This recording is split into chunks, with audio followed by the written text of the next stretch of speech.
ప్రేమించి గడిచిన మాసం అంతా కూడా కాపాడి మరి యొక్క ప్రభుదినం మన జీవితాలు దయచేసిన దేవునికి స్తుతులు స్తోత్రాలు చెల్లిస్తున్నాను. కూడి వచ్చిన మీ అందరికీ ప్రభు అయిన యేసుక్రీస్తు నామములో వందనాలు చెల్లిస్తున్నాను. వాక్యం చదువుకుని ప్రార్థన చేసుకుని దేవుని మాటలు ఆలోచించేద్దాం. అది కొరింథీయులకు రాసిన మొదటి పత్రిక 6వ అధ్యాయము 12 నుంచి 20 వరకు చదువుకుందాం. కొరింథీయులకు రాసిన మొదటి పత్రిక 6వ అధ్యాయము 12 నుంచి 20 వరకు చదువుకుందాం.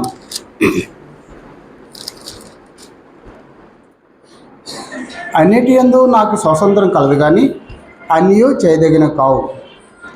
అన్నిటి యందు నాకు స్వాతంత్రం కలదు, కానీ నేను దేని చేతను లోపరచ కొనబడినలను. భోజన పదార్థం కడుపు భోజన పదార్థములకు నియమింపడి ఉన్నవని దేవుడు దానిని వాటిని నాశనం చేయను. దేహము జాగ్రత్త నిమిత్తం కాదు, కానీ ప్రభువు నిమిత్తమే. ప్రభు దేహాన్ని నిమిత్తమే. దేవుడు ప్రభువును లేపెను, మనల్ని కూడా తన శక్తి వలన లేపెను. మీ దేహంలో క్రీస్తునకు అవయవాలు ఉన్నాయని మీరు ఎరగరా? నేను క్రీస్తు యొక్క అవయవములను తీసుకుని వేసి యొక్క అవయవములుగా చేయుదునా? అది ఎంత మాత్రం తగదు. వేసుతో కలుసుకున్నవాడు దాంతో ఏకదేహమై ఉన్నాడని మీరు ఎరగరా? వారిద్దరూ ఏక శరీరమైందని మోషే చెప్తున్నాడు కదా. అటువలే ప్రభువుతో కలుసుకున్నవాడు ఆయనతో ఏకాత్మై ఉన్నాడు. జాగ్రత్తను దూరగా పారిపోడి. మనిషి చే ప్రతి పాపము దేహమునకు వెలుపల ఉన్నది, కానీ జాగ్రత్తం చేయవాడు తన సొంత శరీరమునకు హానికరంగా పాపం చేయించున్నాడు. మీ దేహము దేవుని వల్ల మీకు అనుగ్రహింపబడి మీలో ఉన్న పరిశుద్ధాత్మక ఆలయం ఉన్నదని మీరు ఎరగరా? మీరు మీ సొత్తు కారు విలువ పెట్టి కనబడిన వారు కనుక మీ దేహముతో దేవుణ్ణి మహింపరచండి. ప్రార్థన చేసుకుందాం. కృపగల తండ్రి, ఇచ్చేయగల దేవా, మా సృష్టికర్త, మా విమోచకుడా, మా పరలోక తండ్రి, మమ్మల్ని ఎంతగా ప్రేమించి దీవించి ఆశించి నీ కుమారుని రక్తంలో కడిగి పరిశుద్ధులుగా ఉన్నట్టుకు మాకు ఇచ్చిన గొప్ప భాగ్యాన్ని బట్టి స్తోత్రాలు. గడిచిన మాసం, గడిచిన సంవత్సరం, గడిచిన వారం మా జీవితాల క్షేమంగా ఇచ్చి మరలా నీ సన్నిధికు మమ్మల్ని రప్పించిన దగ్గరికి స్తోత్రాలు. లో తండ్రి, ఇప్పటి వరకు పాటల ద్వారా నేను మహింపచున్నాం, మరి నీ వాక్యాన్ని చదువుతున్నాం.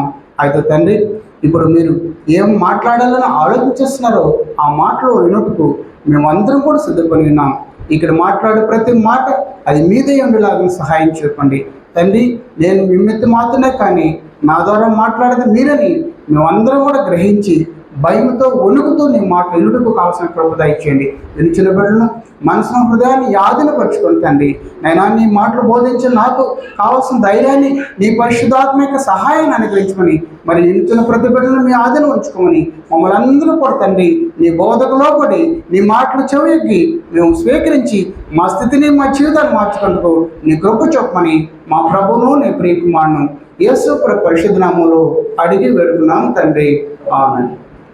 ప్రేమను వాళ్ళారా, చదవబడిన లేఖన భాగాన్ని బట్టి ఈరోజు కొద్దిసేపు దేవుని మాటలు ఆలోచించేద్దాం. లోకంలో రకరకాల వ్యాధులు, రోగాలు వచ్చి వాటిని చూసినప్పుడు భయం వేస్తున్నాయి. మరి చాలామంది కూడా గతించిపోతున్నారు. అయితే ఈ లోకానికి మనంతట మనం రాము, మరలా మనంతటా మనం పోము. మనల్ని సృష్టించిన దేవుడు మనం 2 భాగాలుగా సృష్టించి, ఒకటి దేవుని దగ్గర నుంచి, ఒకటి మట్టి నుంచి మనల్ని ఈ భూమి మీద మానవుడిగా నిర్మాణం చేశాడు. అయితే ఇప్పుడు చదువుకున్న లేఖన భాగాన్ని బట్టి దేవుడు అంటున్నాడు, నీ దేహము దేవుడు అనుగ్రహించాడు అంటున్నాడు. ఈ దేహాన్ని దేవుడు అనుగ్రహించాడంట. నా తల్లిదండ్రులు నాకు దేహాన్ని ఇవ్వలేదు, మరి నాకు డాక్టర్ నాకు ఈ దేహాన్ని ఇవ్వలేదు. మనం కలిగిన ఈ దేహము దేవుడు అనుగ్రహిస్తే వచ్చింది. అయితే చాలామంది ఈ భూమి మీద ఎక్కువ మంది దేవుడిచ్చిన ఆయుష్కాలాన్ని చేరుకోలేకపోతున్నారు. మోషే ద్వారా దేవుడు తెలియజేశాడు, మీ ఆయుష్కాలం 70 సంవత్సరాలు లేక 80 సంవత్సరాలే, అయినా కూడా ఈ దుఃఖము, ప్రయాస, వేదన. అయితే ఆ 80-70 సంవత్సరాలు కూడా చాలామంది చేరుకోలేకపోతున్నారు. దేవుడు చెప్తున్నాడు, ఈ దేహాన్ని నేను నీకు అనుగ్రహించాను అన్నాడు. అయితే ఈ దేహం గురించి ఈరోజు మనం ఆలోచించేద్దాం. ఇది ఇప్పుడు చదువుకున్న లేఖన భాగంలో 6వ అధ్యాయము 19వ వచనంలో ఉన్నాడు, నీ దేహము నీది కాదు, దేవుడు అనుగ్రహిస్తే అది వచ్చింది. ఈరోజు మన పాఠం, నీ దేహము దేవునిది. నీ దేహము దేవునిది. అసలు దేహాన్ని ఎందుకు ఇచ్చాడు? మొదట అసలు దేహాన్ని దేవుడు ఎందుకు ఇచ్చాడు? ఈ దేహం దేవుడు అనుగ్రహించాడు. అయితే అనుగ్రహించిన దేవుడు ఎందుకు ఇచ్చాడు దాన్ని అని ఆలోచించేసినప్పుడు మన ఆత్మకు నిలయంగా ఉండడానికి ఈ దేహాన్ని ఇచ్చాడు. మొదటి పాయింట్లో అనుకోండి, మన ఆత్మకు నిలయము. ఈ దేహాన్ని ఊరికే దేవుడు ఇవ్వలే. ఎందుకు ఇచ్చాడంటే ఆదికాండము 2వ అధ్యాయము 7వ వచనంలో, మరియు యెహోవాను నేను నేలమట్టి నుండి నేలమట్టి నుండి నరిని నిర్మించి వాడి నాసికారంధంలో జీవవాయువు వదగా వాడు జీవాత్మను. అంటే ఆత్మ పెట్టడానికి, తన దగ్గర ఉన్న ఆత్మ ఈ దేహంలో పెట్టడానికి దేవుడు నేలమట్టతో ఈ దేహాన్ని తయారు చేశాడు. ఈ దేహాన్ని దేవుడు ఎందుకు ఇచ్చాడంటే ఆత్మ దేహం కొరకు కాదు, ఆత్మ కొరకు దేహం. అది మరి ఇంకా క్లారిటీ అంటే ప్రసంగి 12వ అధ్యాయము 7వ వచనంలో అంటాడు, మన్నైనది తిరిగి భూమికి చేరును, ఆత్మ దాన్ని దయచేసి దేవుని ఎదుకి మళ్ళపోవును. అంటే ఆత్మ కొరకు ఈ దేహాన్ని ఏర్పాటు చేశాడు. ఆత్మ ఉన్న రోజులే ఈ దేహానికి విలువ ఉంటుంది, ప్రాణం ఉంటుంది, జయం కలిగి ఉంటుంది, చలించగలిగి ఉంటుంది. ఆ దేహము ఊరికైనా దేవుడు ముందుగా దేహాన్ని తయారు చేసే దాంట్లో దేవుని యొక్క ఆత్మని ఈ దేహాల్లో ఉంచాడు. మొదటి విషయము మన ఆత్మలకు నిలయంగా. మరి బి పాయింట్, మనం చదువుకున్న లేఖన భాగాన్ని బట్టి కొరింథీ రాసిన మొదటి పత్రిక 6వ అధ్యాయము 13వ వచనంలో మరి అక్కడ చెప్తాడు, మీ దేహం దేనికంటే ప్రభు నిమిత్తము. మీ దేహం దేనికి అంటే ప్రభు నిమిత్తము. ప్రభు భూమి మీద ఎలాగైతే తన మాదిరి కనబరిచాడో, ఎలాగైతే ఈ శరీరంలో ఉన్నప్పుడు ఎలాగైతే తన విశ్వాసం స్థిరంగా కొనసాగాడో, ప్రభు ఈ లోకంలో జాగ్రత్త కోసం కాదు, అది ప్రభు పని నిమిత్తం నీకు ఈ దేహం ఇవ్వబడింది. ప్రభు నిమిత్తం ఏం చేసినా కూడా అది ప్రభు నిమిత్తం ఉండాలి. కానీ నీ దేహం ఇచ్చింది నీ ఇష్ట ప్రకారం వాడుకోవడానికో నీ ఇష్ట ప్రకారం చేసుకోవడానికి కాదు, అది ప్రభువు నిమిత్తమై ఉండాలి. ప్రభువు నిమిత్తం ప్రభు ఈ లోకంలో జీవించినప్పుడు మనకు మాదిరికరంగా ఉన్నాడు. ఆయన చూపిన మాదిరిలో మనం జీవించడానికి ప్రభువు నిమిత్తమే దేహాన్ని ఇచ్చాడు. మరొక విషయం అక్కడ అంటాడు 15వ వచనంలో, క్రీస్తు అవయవాలుగా ఉండడానికి. క్రీస్తు అవయవాలుగా ఉండడంటే ఇప్పుడు ఒక ముఖ్యమంత్రి ఉన్నాడు, ఆయన కింద కొంతమంది క్యాబినెట్ మంత్రులు ఉంటే చాలా గర్వంగా ఫీల్ అయిపోతారు. ఒక కలెక్టర్ ఉన్నాడు, మన సుపీరియరు, ఆయన దగ్గర కొంతమంది అధికారులు ఉంటే అబ్బా ఇంత గొప్ప కలెక్టర్ దగ్గర మీరు ఎంత గొప్పగా అబ్బా ఎంత గర్వపడతారు. అయితే ప్రభువు చెప్తున్నాడు, క్రీస్తుకు అవయవాలుగా అనడానికి ఈ దేహాన్ని ఇచ్చాడంట. ఈ దేహాన్ని దేనికంటే క్రీస్తు అవయవాలుగా. క్రీస్తు ఎలాంటి వాడు? ప్రభువులకు ప్రభువు, రాజులకు రాజు. ఇలాంటి ప్రభువుకి నేను ఏమంటే ఈ దేహాన్ని దేనికి ఇచ్చాడంటే ప్రభువుకి అవయవాలుగా. ప్రభువు ఎలాగైతే తన శరీరమైన ఈ సంఘంలో ఎలాగ క్షేమాభివృద్ధి చెందాలని కోరుకున్నాడో, ఆ ప్రభువులో ఉన్న మనం కూడా ఈ దేహంతో ప్రభువుని గణపరుస్తూ క్షేమాభివృద్ధి చెందాలని ప్రభువుకి అవయవాలుగా ఏర్పాటు చేశాడు. ప్రభువు నిమిత్తం ఈ దేహాన్ని ఇచ్చాడు. ప్రభు అవయవాలుగా, క్రీస్తు శరీరంలో అవయవాలుగా మనను ఈ దేహాన్ని అనుగ్రహించాడు. మరి అక్కడ 19వ వచనంలో అంటాడు మరొక విషయం,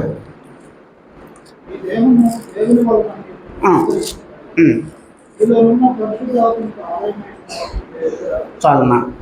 మరి డి పాయింట్ చెప్తున్నాడు, మీ దేహం దేనికంటే పరిశుద్ధాత్మకి ఆలయము. మీ దేహం ఉరికి ఇవ్వలా, మీ దేహం దేని కొరకంటే పరిశుద్ధాత్మకి ఆలయము, నిలయము. పరిశుద్ధాత్మ నిలయము. ఆ పరిశుద్ధాత్మను ఎప్పుడు పొందుకుంటాం? బాప్తిస్మ కార్యక్రమం ద్వారా పరిశుద్ధాత్మ పొందుకుంటాం. ఆ పరిశుద్ధాత్మ పొందుకున్న స్థితి నుంచి నువ్వు దేవుని యందు భయభక్తులు కలిగి ఆ పాపం చేయకుండా ఉంటే నీ దేహంలో పరిశుద్ధాత్మ ఉంటాడు. ఆయన నిన్నేం చేస్తాడంటే సర్వసత్యంలోకి నడిపిస్తాడు. ఆ పరిశుద్ధాత్మకు నీ దేహం నిలయంగా దేవుడు ఏర్పాటు చేశాడు. అది నువ్వు తెచ్చుకుంటే రాలేదు, దేవుడు నీకు అనుగ్రహిస్తే వచ్చింది. అది ఎందుకొరకంటే నీ ఆత్మకు నిలయము, మరి ప్రభువు నిమిత్తము, క్రీస్తుకు అవయవాలుగా పరిశుద్ధాత్మకు నిలయంగా నీ దేహాన్ని ఇచ్చాడు. ఆ పరిశుద్ధాత్మకు నిలయంగా నీ దేహాన్ని ఇస్తే నీ దేహంతో నువ్వేం చేయకూడదు? పాపం చేయకూడదు. నీ దేహంతో నువ్వు తప్పు చేస్తే పరిశుద్ధాత్ముడు ఏమైపోతాడు? వెళ్ళిపోతాడు. మరి ఆయన దుఃఖ పెట్టకూడదు, ఆయన ఆరిపోయకూడదని గ్రంథం సెలవిస్తుంది. ఈ దేహం దేనికంటే పరిశుద్ధాత్మ నిలయం కొరకు. మరి ఈ దేహం దేనికో మరొక విషయం కూడా ఆలోచించేద్దాం. ఈ పాయింట్ కీర్తనలు 6వ అధ్యాయము 5వ వచనం.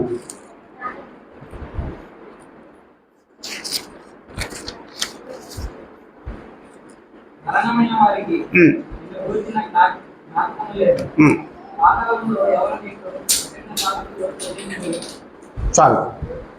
ఇక్కడ ఈ పాయింట్ దేవుని మహింపరచుటకు, ఈ దేహాన్ని దేనికి ఇచ్చాడంటే దేవుని మహింపరచడానికి. నువ్వు ఈ దేహాన్ని వదిలితే దేవుని మహింపరచలేవు, దేవుని గణపరచలేవు, దేవుని ఆరాధించలేవు, దేవుని పూజించలేవు, దేవుని స్తుతించలేవు. ఈ దేహంతో ఉన్నప్పుడే దేవుని మహింపరచాలని దేవుడు కోరుచున్నాడు. ప్రసంగి 9వ అధ్యాయము 10వ వచనంలో ఏం చెప్తున్నాడు చూద్దాం. ప్రసంగి 9వ అధ్యాయము 10వ వచనం.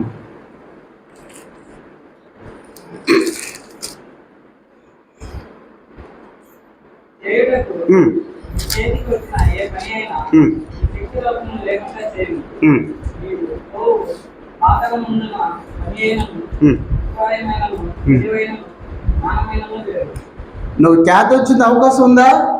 ఈరోజు నీకు ఏ పని అప్పచెప్పాడా? ఈ దేహం ఉన్న రోజులే నువ్వు పని చేయాలి. అది దేవుని మహింపరుస్తావా? దేవుని సంకల్పం నెరవేర్చడానికి దేవుని సువార్త ప్రకటిస్తావా? దేవుని పరిచారకుడు ఉంటావా? ఏదైనా కూడా ఈ దేహంతో ఉన్నప్పుడు మాత్రమే నువ్వు చేయగలవు. కానీ ఈ దేహానికి వదిలిన తర్వాత నీకు అక్కడ జ్ఞానం ఉండదు, నువ్వు చేయడానికి పని ఉండదు.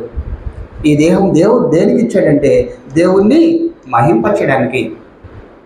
మొదటి విషయం ఏం చెప్పానంటే దేహాన్ని దేవుడు ఎందుకు ఇచ్చాడు, అందులో ఏ పాయింట్ మన ఆత్మకు నిలయంగా ఇచ్చాడని, రెండో బి పాయింట్ క్రీస్తు నిమిత్తం ఇచ్చాడని, మరి మూడవ దాని సి పాయింట్ క్రీస్తు అవయవాలుగా ఉండడానికి ఇచ్చాడని, మరి డి పాయింట్ మరి పరిశుద్ధాత్మక నిలయంగా ఉండడానికి ఇచ్చాడని, మరి ఈ పాయింట్ దేవుని మహింపరచడానికి. మరి రెండో విషయం అయితే దేహం కృషించడానికి కారణం ఏంది? రెండో విషయము దేహం కృషించడానికి కారణాలు. దేహం శిశుదశ నుంచి వృద్ధాప్య దశ అలాగే ఉంటుందా? ఉండదు. అది మారిపోతూ ఉంటుంది, కృషిస్తుంది. ఆయా వయసును బట్టి, ఆ స్థితిగతులు బట్టి ఆ దేహం ఏమవుతుందంటే కృషిస్తూ పోతుంది, అది మార్పు చెందుతుంది. రెండో విషయంలో ఏ పాయింట్ వయసును బట్టి. కొరింథీయులకు రాసిన 2వ పత్రిక 4వ అధ్యాయము 16వ వచనం.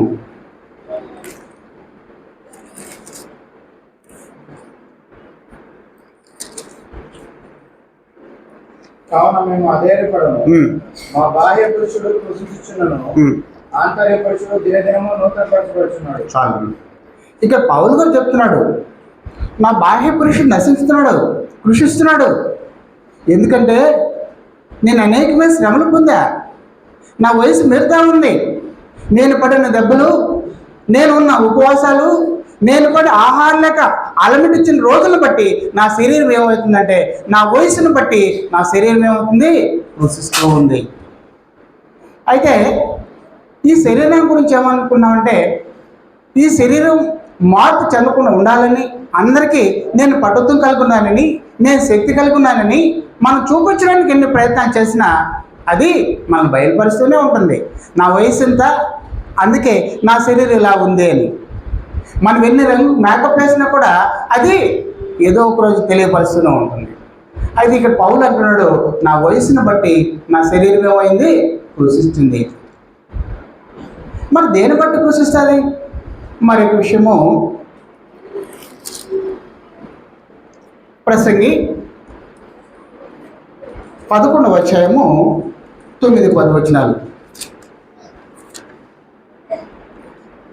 ప్రసంగి 11వ అధ్యాయము 9-10 వచనాలు. యవ్వనుడా, నీ యవ్వనమందు సంతోషపడము, నీ యవ్వన కాలమందు నీ హృదయము సంతుష్టిగా ఉండనిము, నీ కోరిక చొప్పునను నీ దృష్టి యొక్క ఇష్టము చొప్పునను ప్రవర్తించము. అయితే వీటన్నింటిని బట్టి దేవుడు నీకు తీర్పులోనికి తెచ్చునని జ్ఞాపకం ఉంచుకును. లేక వయసును నడి ప్రాయమును గతించుకోనని కనుక నీ హృదయములో నుండి వ్యాకులము తొలగించుకును, నీ దేహమును చెరుపుదాన్ని తొలగించుకును. చాలండి. దేహాన్ని చెరిపెట్టుకుని ఉన్నాయి చెడు అలవాట్లు. ఈ అలవాట్లను బట్టి నీ దేహం ఏమవుతుందో తెలుసా, కృషిస్తుంది. త్రాగుడు, మరి ఇప్పుడు బ్రౌన్ షుగర్ కూడా వాడుతున్నారు, మత్తు పదార్థాలు. వీటిని బట్టి ఏం చేస్తుందంటే, శరీరము చెడు అలవాట్లు బట్టి నీ దేహాన్ని చెరిపెట్టుకుని ఉన్నాయి. అవి చెడువి, వాటి ద్వారా నీ శరీరం ఏమవుతుందంటే కృషిస్తుంది. రెండో విషయం ఏం చెప్తున్నా అంటే, చెడు అలవాట్లు బట్టి నీ దేహం ఏమవుతుందంటే కృషిస్తుంది. వాటిను జాగ్రత్త. ఏమని? గుట్కాలు, పాన్ పరాగులు, మళ్ళా భౌతికమైన అనేక రకాల దురలవాట్లకు లోనైనప్పుడు ఈ శరీరం బలహీనపడుతుంది, కృషిస్తుంది. మూడో విషయము 2వ రాజులు 20వ అధ్యాయము 1వ వచనంలో చెప్పినట్లు, హిజ్కియా అంట మరణకరమైన వ్యాధి చేత బాధపడుచున్నాడంట. హిజ్కియా అనారోగ్య సమస్య, మూడవది అనారోగ్య సమస్య. ఈ అనారోగ్య సమస్యను బట్టి ఏం చేస్తుంది, శరీరం కృషిస్తుంది. బాగా ఉంటారు, ఏదైనా రోగం వస్తే ఏమైపోతుందంటే ఆ శరీరం ఎంతగా బలహీనమైపోతుందో. ఇక్కడ హిజ్కియా చెప్తున్నాడు, మరణకరమైన వ్యాధిని బట్టి నా శరీరం ఏమైంది, కృషిస్తుంది. మొదట వయసును బట్టి శరీరం కృషిస్తుంది. 2 మనం చేసే చెడు అలవాట్లను బట్టి మన శరీరం కృషిస్తుంది. 3 అనారోగ్య సమస్యను బట్టి మన శరీరం కృషిస్తుంది. 4 మానసిక సమస్య. దానియేలు 7వ అధ్యాయము 15వ వచనం.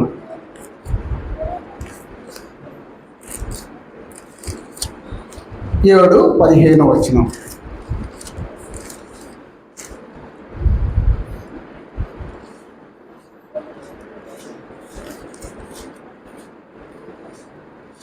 నాకు కలిగిన దర్శనంలో నన్ను కలవరపరుచున్నందున దానియేలును నేను నా దేహంలో మనోదుఖము గలవాడనైతిని.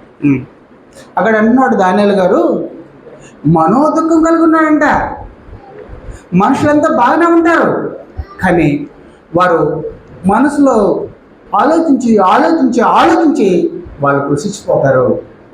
దానియేలు నేను మనోదుఖం కలిగి ఉన్నాను, మానసికమైన సమస్యతో చింతిస్తాడు. అయ్యో అయ్యో, ఆయన బాగానే ఉన్నట్టుంటాడు, కానీ తన దేహం మొత్తం కృషించిపోతుంది. ఎందుకంటే మనసు ఎప్పుడు ఏదో దాని గురించి, తన యొక్క ఆలోచన గురించి, ఏదైతే తను పట్టుకున్నారో దాన్ని బట్టే ఎక్కువగా ఆలోచించేసి శరీరం ఏమైపోతుందంటే కృషిస్తుంది. అయితే ప్రభువారు ఏమంటున్నాడు, మీరు దేని గురించి చింతించకుడి. మత్తయి సువార్త 6వ అధ్యాయం 25వ వచనం ఏమన్నాడు ప్రభు, వేటి గురించి చింతించద్దు. అలా చింతిస్తే మీరేమి సాధించలేరు. మీ ఇంటికి తలగానే నలుపుగానే చేసుకోలేరు. అలాంటప్పుడు మీ చింత ఎందుకు? అయితే మానవులైన మనం మన మానసికమైన సమస్యను బట్టి మనం ఆలోచిస్తాము, దాని గురించి మనసు దుఃఖపడితే శరీరం ఏమవుతుందంటే కృషిస్తుంది. మరి ఐదో విషయం, దేహాన్ని అశ్రద్ధ చేయడం. దేహం విషయంలో ఏం చేస్తారంటే అశ్రద్ధ చేస్తారు. ప్రసంగి 12వ అధ్యాయము 12వ వచనం.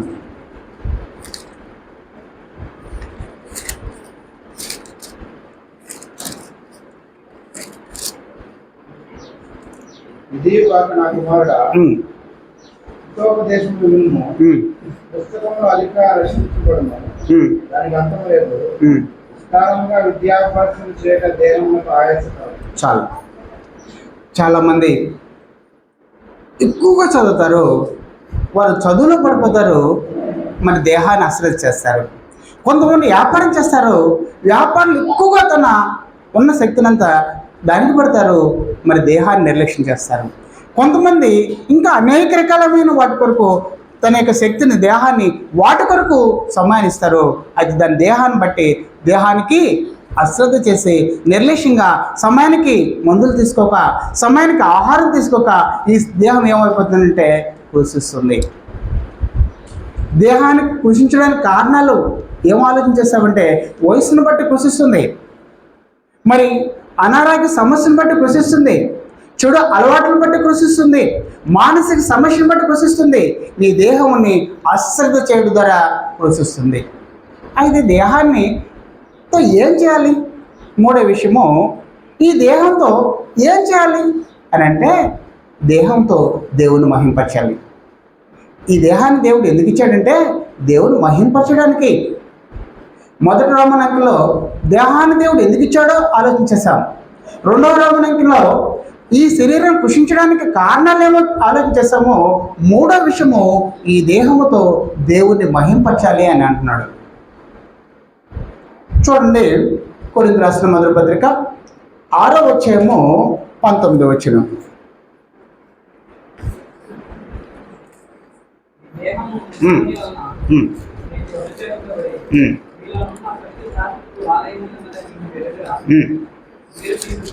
చాలు. మీరెవరంట? మీ సొత్తు కారంట. మొదటి పాయింట్, మీరు మీ సొత్తు కారు. అయితే ఎవరు సొత్తు? ఈ శరీరానికి వేసుకున్న షర్ట్ నాదే ఉండొచ్చు, నేను తగిలించిన జోడు కళ్ళతో నాదే ఉండొచ్చు, నేను పెట్టుకున్న పెన్ను వాచ్ నాదే ఉండొచ్చు. ఈ దేహం నాది కాదు. ఈ దేహం ఎవరిది? దేవుడిది. దేవుడు నాకు అనుగ్రహిస్తే ఉంచుకున్నాను తప్ప, దేవుడు నాకు అనుగ్రహిస్తే దీంట్లో నేను నా దేవుడు పెట్టిన ఆత్మతో నేను జీవిస్తున్నాను తప్ప ఈ దేహం నాది కాదు. నేను నా సొత్తు కాదు, నేను దేవుడి సొత్తు. అయితే నా సొత్తు కానీ నేను పొరుగు వారి దగ్గర అరువు తెచ్చుకున్నాను, దాన్ని ఎలా కాపాడుతాను? ఎవరి దగ్గర ఏదైనా ఒక వస్తువు తీసుకున్నాను, దాన్ని ఎలా కాపాడుతాను? లేదా ఫోన్ 10 నిమిషాలు తీసుకున్నాను, ఫోన్ మాట్లాడాలని ఎవరి దగ్గర తీసుకున్నాను, ఎలా జాగ్రత్తగా ఉంటాను? చాలా జాగ్రత్తగా వారికి హ్యాండ్ ఓవర్ చేసే వరకు. అయితే నా వస్తువు అయితే నా ఇష్టం. అయితే నా దేహము నాది కాదు, దేవునిది. దేవుడు నాకు అరువుకి ఇచ్చినాడు. ఏదో 70 సంవత్సరాలు, 80 సంవత్సరాలు, లేదు 100 సంవత్సరాలు నా యొక్క బలాన్ని బట్టి, నా శక్తిని బట్టి.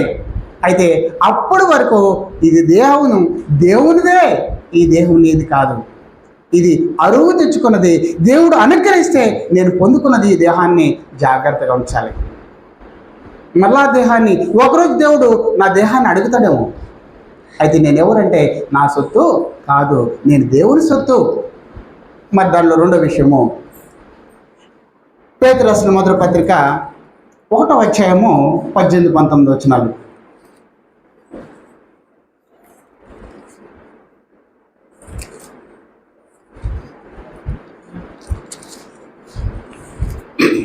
పారంపర్యమైన మీ పెద్ద ప్రవర్తన విడిచిపెట్టినట్లుగా వెండి బంగారం వంటి క్షయ వస్తువుల చేత మీరు విమోచింపబడలేదు కానీ అమూల్యమైన రక్తము చేత, అనగా నిర్దోషములో నిష్కలంకమునకు గొర్రెపిల్ల వంటి క్రీస్తు రక్తము చేత విమోచింపబడతారని మీరు ఎదుగుతారు కదా. చాలు. ఇక్కడ విలువ పెట్టు కొనబడిన వారు మీరెవరో తెలుసా? మీ దేహం ఎట్లా వచ్చిందో తెలుసా? విలువ పెట్టి కొనబడినవారు. ఆ విలువ ఎలాంటిదో తెలుసా? అమూల్యమైనది. పరిశుద్ధుని యొక్క రక్తం దారపోసి వంటే మీ దేహాలు ఉన్నాయి. మీ దేహము దేవుడు తన అద్వితీయ కుమారుడైన యేసుప్రభు రక్తాన్ని చిందించి మీరు కొనబడినవారు, మీరు విలువ పెట్టి కొనబడినవారు. అయితే ఈ దేహంతో దేవుని మహింపరచాలి. మీరు మీ సొత్తు కాదు, దేవుని సొత్తు. మీరు విలువ పెట్టి కొనబడినారు. ఆ విలువ కూడా ఎలాంటిదంటే రక్తము. దానికి విలువ కట్టలేవు. అది ఆషామాష రక్తం కాదు, పరిశుద్ధమైన రక్తం. ఈ భూమి మీద ఏ మానవుడు కూడా ఆయన ఫలాన్ని తప్పు చేసిన రూపించలేని రక్తం.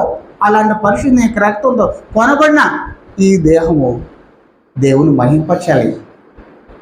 దేవుడు ఈ దేహాన్ని దేనికి ఇచ్చాడంటే దేవుని మహింపరచాలని. అయితే నేను ఎవరో చెప్తున్నాడా, నీవు నీ సొత్తు కాదు, నీవు విలువ పెట్టి కొనబడినవాడివి. మరి ఇంకేం చెప్తున్నాడు? లేవికాండము 19వ అధ్యాయము 28వ వచనం. లేవికాండము 19వ అధ్యాయము 28వ వచనం. చచ్చిన వారి కొరకు మీ దేహము చీరుకొనకూడదు, పచ్చబొట్టు మీ దేహమును పొడుచుకొనకూడదు. నేను మీ దేవునైన యెహోవాను. చాలు. ఏం చెప్తున్నాడు? ఈ దేహానికి ఆడి చేరాదు. ఈ దేహం నీది కాదు. ఈ దేహం దేవుడు అనుగ్రహిస్తూ నువ్వు పొందుకున్నావు. ఆ దేహానికి నువ్వేం చేయకూడదు, ఆడి చేయకూడదు. పచ్చబొట్లు పెట్టుకుంటావేమో, కత్తితో నీ ఖడ్గంతో ఏదైనా గీసుకుంటావేమో, జాగ్రత్త. ఈ దేహం నీది కాదు. ఆ దేహం పైన నువ్వు గాయపరచడానికి నీకు హక్కు లేదు. అది నేను ఇస్తే, అది నేను అనుగ్రహిస్తే నువ్వు పొందుకున్నావు కనుక ఆ దేహంతో నువ్వేం చేయాలంటే దేవుడు మహింపరచాలి. అక్కడ 21వ అధ్యాయము 5వ వచనం కూడా చదువుకుందాం.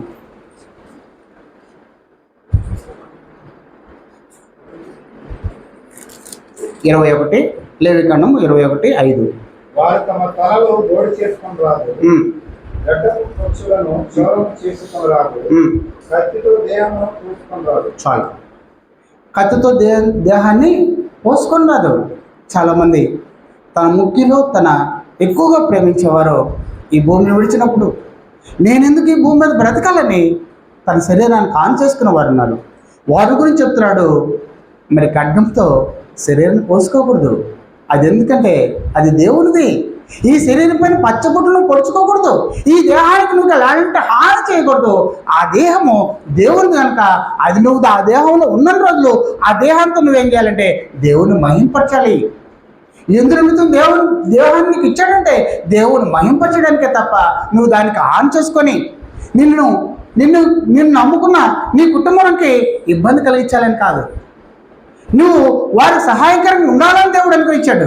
అయితే నువ్వేం చేస్తున్నావంటే నీ శరీరాన్ని ఆన్ చేసుకుని వారు బాధ పెడుతూ వారికి పోషకులు లేకుండా వారికి ఆధారం లేకుండా నీవు ఆన్ చేసుకుంటున్నావు. అది తప్పు. నీ దేహాన్ని దేనికి ఇచ్చాడంటే దేవుని మహింపరచడానికి. మరి 4వ విషయం, జాగ్రత్త తీసుకోవాలి. పరీక్షలు మందులు తీసుకోవాలి. చాలామంది ఒక వాక్యాన్ని పట్టుకొని లోకంలో ఎలాగుందంటే హెబ్రీ రాసిన పత్రిక 6వ అధ్యాయం 11వ వచనంలో అక్కడ మందులు కాక అని అంటది. అంటే ఇప్పుడు లోకంలో అర్థం కాని చాలామంది ఏమనుకుంటారంటే మందులు వాడొద్దని ఏమన్నాడు దేవుడు అని అనే భ్రమలో ఉన్నారు.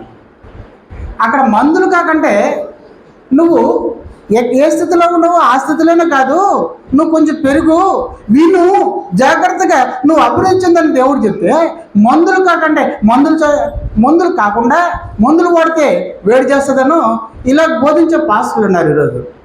అందుకే చర్చి మెంబర్స్ని రోగం వస్తే చర్చిలోకి తీసుకురమ్మంటారు. వాళ్ళైతే సూపర్ స్పెషాలిటీ హాస్పిటల్కి వెళ్తారు. అర్థమైందండి? అది ఈరోజు దేవునికి గ్రంథం ఏం చెప్తుంది అని అంటే మందులు తీసుకోవాలి, పరీక్షించుకోవాలి, పరీక్షలు చేయించుకోవాలి. తిమోతి రాసిన మొదటి పత్రిక 5వ అధ్యాయము 23వ వచనం.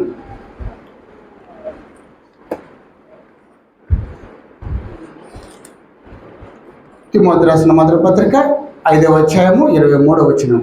ఇక మీదట నీళ్లు త్రాగక నీ కడుపు జబ్బు నిమిత్తము ఖర్చుకోవచ్చు బలహీనతల పోషణను ద్రాక్షరసం కొంచెంగా పుచ్చుకుని. చాలు. ద్రాక్షారసం తాగి మత్తుడవమన్నాడండి ఇక్కడ? కాదు. నీ కడుపులో ఉన్న జబ్బు నిమిత్తం కొంచెం ద్రాక్షారసం తీసుకో. పూర్వకాలంలో మా ఊర్లో ఏదన్నా ఎవరికైనా దెబ్బ తగిలితే అది పైకి కనబడకపోతే చింతపండు కాగబెట్టి మరి ఎర్రమట్టి కలిపి వాళ్ళకి పట్టించేవాళ్ళు. కొన్ని రోజుల్లో మంచి నూనె దాన్ని ఏదైనా ఉంటే ఆ గాయాలకు వాటి పూసి సరివేవాడు. అలాగే ఈ ద్రాక్షరసం దేనికి వాడమన్నాడంటే, నీ కడుపులో ఉన్న జబ్బు ఉందే అది బాగు కొరకు ఆ ద్రాక్షరసం తాగు. అప్పుడప్పుడు కొంచెం ముట్టుకో. అయితే ద్రాక్షరసం తాగమన్నాడని మత్తుడవమని కదా చెప్పింది. నీ జబ్బు నిమిత్తం అప్పుడప్పుడు తీసుకో. దేవుడు మరి హిజ్కియాను స్వస్థపరిచినప్పుడు ఆయన వెంటనే స్వస్థపరిచాడండి. అంజూరపు ముద్ద ఎత్తుకొని అంజూరు ముద్దు ఆ గాయాలకు పూయమన్నాడా? లేదు నువ్వు బాగుపడిపోయినా అని చెప్పేశాడా? లేదు, అంజూరపు ముద్ద ఆయన పూయమన్నాడు.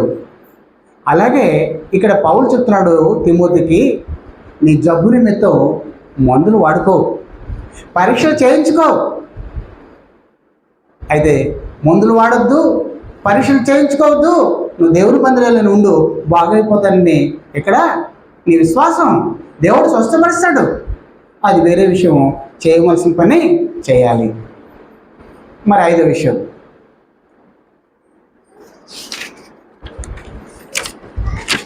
ప్రార్థించాలి. ఉపవాస ప్రార్థన కూడా చేయాలి. యాకోబు రాసిన పత్రిక 5వ అధ్యాయము 14-15 వచనాలు చదువుకున్నాం.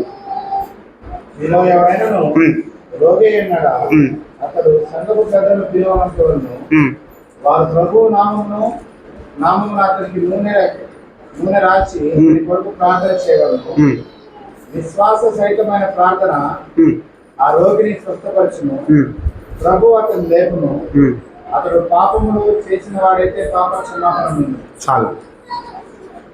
ప్రార్థన చేయాలి, విజ్ఞాపన చేయాలి, ఉపవాస ప్రార్థన కూడా చేయాలి. నీ దేహం కొరకు, నీ దేహం దేవుడు అనుగ్రహిస్తూ వచ్చింది. అందుకొరకు దేవుడు చెప్తున్నాడు, విశ్వాసహితమైన ప్రార్థన ఒక రోగిని స్వస్థపరుస్తుంది. వారికి నూనె రాసి వారి కొరకు ప్రార్థన చేయండి, ఆ దేహం స్వస్థపరచబడుతుంది. అయితే మనం ఏం చేస్తాం? ఫిలిప్పీయులకు రాసిన పత్రిక 4వ అధ్యాయము 6వ వచనం.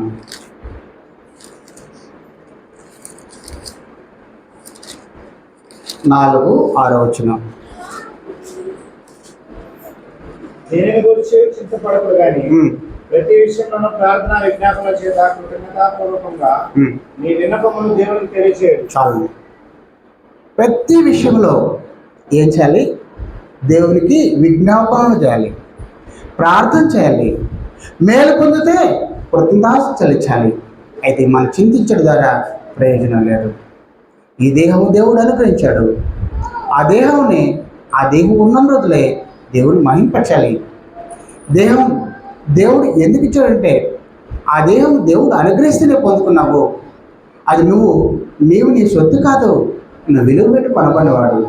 నీ దేహంతో నీ దేహాన్ని హాని చేసుకోరాదు. నీ దేహానికి మరి మందులు పరీక్ష చేయించుకోవాలి. మరి నీ దేహంతో దేవుని ప్రార్థన చేయాలి. అది చాలామంది అనుకుంటారు, నేను జ్ఞాని కదా, నాకు అంతా తెలుసు, నా దేహంతో నాకేం పని అనుకుంటారేమో. అది వాళ్ళు కూడా దేవుడు చెప్తున్నాడు. సామెతలు 3వ అధ్యాయము 7-8 వచనాలు. సామెతలు 3వ అధ్యాయము 7-8 వచనం.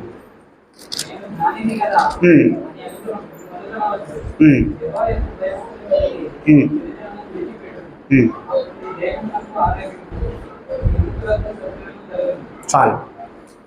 నేను జ్ఞాని కదా, నాకు అంతా తెలుసు కదా అని నువ్వు అనుకుంటావేమో. అలా అనుకోవద్దు. నీ దేహానికి ఆరోగ్యం కావాలంటే ఏం చేయాలో తెలుసా? నువ్వు చెడుతనాన్ని విసర్జించు. నీ చెడుతనాన్ని విసర్జించు, నీ దేహానికి ఆరోగ్యంను, నీ ఎముకలకు సత్వం ఇస్తాడని దేవుడు. ఈ దేహం దేవుడు అనుగ్రహిస్తే మనం పొందుకున్నాం. ఈ దేహంలో ఉన్నప్పుడే దేవునికి మహింపరచాలి. ఈ ఆరోగ్యం ఉన్నప్పుడే దేవుని కనపరచాలి. మరొక విషయం 2 కొరింథీ 5:9. కొరింథీ రాసిన 2వ పత్రిక 5:9.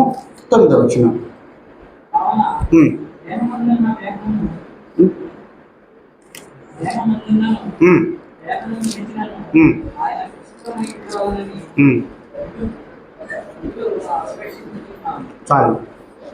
ఈ దేహంతో ఉన్నప్పుడు దేవునికి ఇష్టంగా ఉందాం.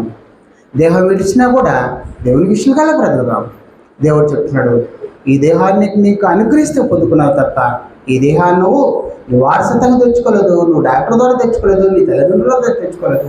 నీ దేహం నేను అనుగ్రహించాను. ఆ దేహంలో ఉన్నప్పుడే దేవునికి ఇష్టంగా బ్రతుకుదాం, దేవుని చిత్తాన్ని నెరవేర్దాం, దేవునికి ఇష్టంగా బ్రతుకుదాం, మన పనులు చేసుకుందాం, దేవునికి పని చేద్దాం. ప్రేమను వల్లారా, ఈ దేహము దేవుడిది. ఆ దేహాన్ని దేవుడు ఎందుకు ఇచ్చాడంటే, మరి ఆ దేహాన్ని దేవుడు ఎందుకు ఇచ్చాడు మనం ఆలోచన చేసినప్పుడు అది మన ఆత్మకు నిలయమని, మరి ప్రభు నిమిత్తమని, క్రీస్తు శరీరంలో అవయవాలు ఉండాలని, పరిశుద్ధాత్మకు నిలయంగా ఉండాలని, దేవుని మహింపరచాలని. అయితే ఈ దేహం కృషిస్తుంది. ఎలా కృషిస్తుందంటే నీ శరీర వయసును బట్టి కృషిస్తుంది, నీ చెడు అలవాట్లను బట్టి కృషిస్తుంది, నీ యొక్క మానసికమైన సమస్యలను బట్టి కృషిస్తుంది, నీ అనారోగ్య సమస్యలను బట్టి కృషిస్తుంది. నీవు దేహాన్ని అశ్రద్ధ చేయడం ద్వారా ఆ దేహం కృషిస్తుంది. అయితే ఈ దేహంలో నేను ఉన్నప్పుడు నేను దేవుణ్ణి ఏం చేయాలంటే, నీవు నీ సొత్తు కాదు, నువ్వు విలువ పెట్టి కొనబడిన వాడివి. నీ దేహానికి హాని చేయరాదు. నీవు ఈ దేహాన్ని కొరకు, ఆరోగ్యం కొరకు మరి మందులు తీసుకోవాలి. ఈ దేహంతో ఉన్నప్పుడే దేవుణ్ణి ప్రార్థన చేయాలి. ఒకవేళ ఈ దేహంతో నువ్వు చేయడానికి కార్యక్రమం చేస్తే, ఈ దేహాన్ని కృషిస్తే, ఈ దేహంలో నీకు చూడాలవాటు ఉంటే అటు విసర్జించు, దేవుని దగ్గర నువ్వు తగ్గించుకో. నువ్వు జ్ఞానమని విరవీగద్దు. నువ్వు తగ్గింపు దేవుని దగ్గర నీ దేహానికి ఆరోగ్యాన్ని ఇస్తాడు, నీ ఎముకలు సత్తునిస్తాడు. ఈ భూమి మీద బ్రతికిన రోజులు మనం ఏం చేయాలంటే, ఈ దేహంలో ఉన్న రోజులు మనం ఏం చేయాలంటే దేవునికి ఇష్టలుగా బ్రతుకుదాం. దేవుడు మన దేహాన్ని ఇచ్చిన దేవుడు ఈ దేహానికి ఏం కావాలో మనకన్నా ముందు ఆలోచించేస్తాడు. అలాంటి ఆలోచన కలిగి మనందరూ కూడా ముందుకు సాగదాం. ఈ కొద్ది మాటలు నాతో కలిసి ఆనందించి పరిశీలించి సహోదరులకు ప్రభు యేసు క్రీస్తు నామములో వందనాలు చెల్లిస్తూ ముగిస్తున్నాను.